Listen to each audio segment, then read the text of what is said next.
Hello everybody, welcome back to Forza Horizon 4 with D-Class quarter-mile dragsters. Now, I was recommended doing D-Class drag racing a while ago when I was doing my speedruns. And I thought that was a good idea because D-Class, you don't get very much power, and if you do get very much power, you get rear-wheel drive, no control, nothing. You're on a death trap on wheels, but it is very fast. So, I decided to do an investigation, first to see what are the best parameters, what are your need-to-know settings before you build a car, and then I was going to look to see what car is actually the best. Now, I could do the half-mile, the 2.7-mile crazy freeway one, but I decided for the sake of consistency and the fact we're in D-Class, very few people will be racing D-Class on the half-mile or 2.7-mile or the dirt one. I decided to be consistent and use the quarter-mile. And just for fun, I started out with, well, the D-Class 200-mile-an-hour club. And surprisingly, the fastest one of the lot was the Morris Minor of Death. 700 horsepower, rear-wheel drive, 175s on the rear, nothing else. Did an impressive 13.3, which is significantly faster than any other of the D-Class cars, including the 230-mile-an-hour Chevy 150. That can only do in the 14s, so good going there, but I thought I could do better. So I started out investigating rear-wheel drive versus all-wheel drive, and I used this Hudson Hornet because it was midway through D-Class. I already had about 200 horsepower on it. Good starting point. And, well, it was very interesting. You can see the rear-wheel drive, you had to actually worry vaguely about the launch, because you did get some wheel spin, because you can't get... I decided for this one to run stock tires. So you got some wheel spin. So you gotta manage that. Everything, as soon as you're out of first gear, you're fine. But the big thing here, all-wheel drive is significantly faster.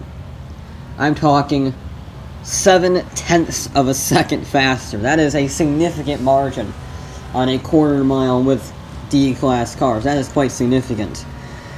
So with the all-wheel drive sorted out, I moved on to a few different things. First, whether or not there's a body kit. I know body kits aren't very frequent in D-Class cars, but I went for it anyway, because I was curious.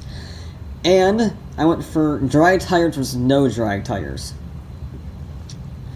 So I had the Taxi, because that's one of the few D-Class cars that can get all-wheel drive, or that can get a body kit and all-wheel drive and everything. So with the body kit and no drag tires,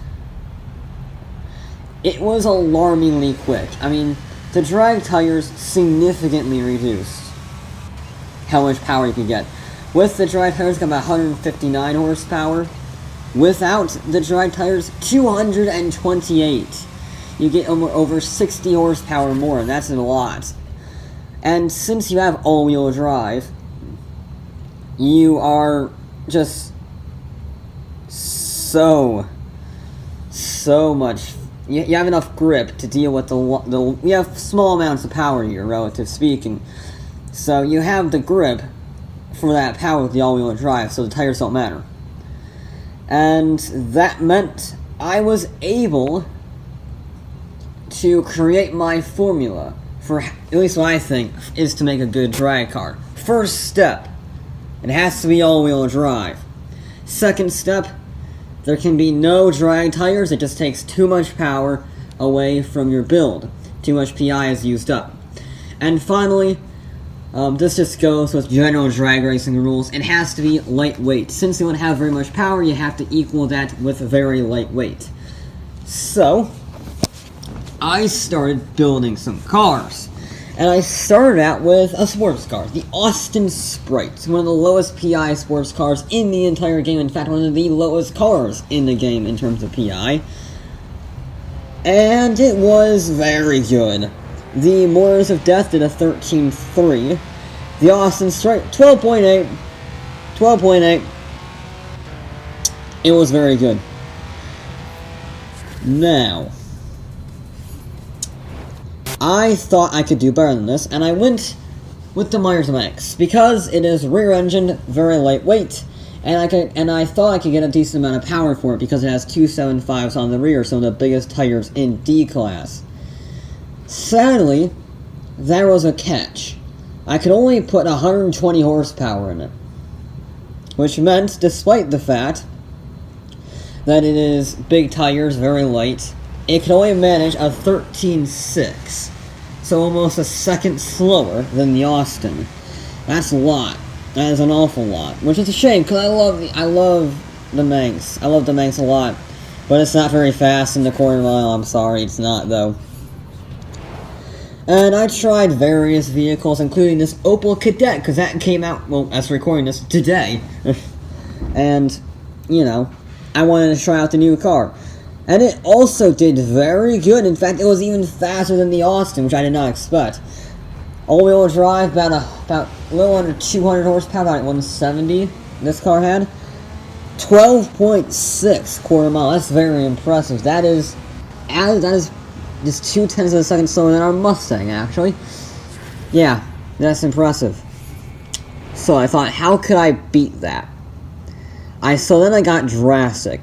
And I thought, what is the lightest vehicle that you can get in the game? Well, the answer is obvious. The bubble cars. The bubble cars are the lightest vehicles in the entire game. The Fiat Abarth actually couldn't get any engine upgrades, like any engine swaps in the PI. It was just too good handling. So the stock engine got no power, and then the base engines got too much power, so I couldn't build that one actually to be any good at all. So, there's one obvious answer. And it's the thing you take off in orange. The Peel. Now initially I wanted to go with the Peel P50 for the funds. And the fact it's lighter. But then I realized, wait, hang on a second.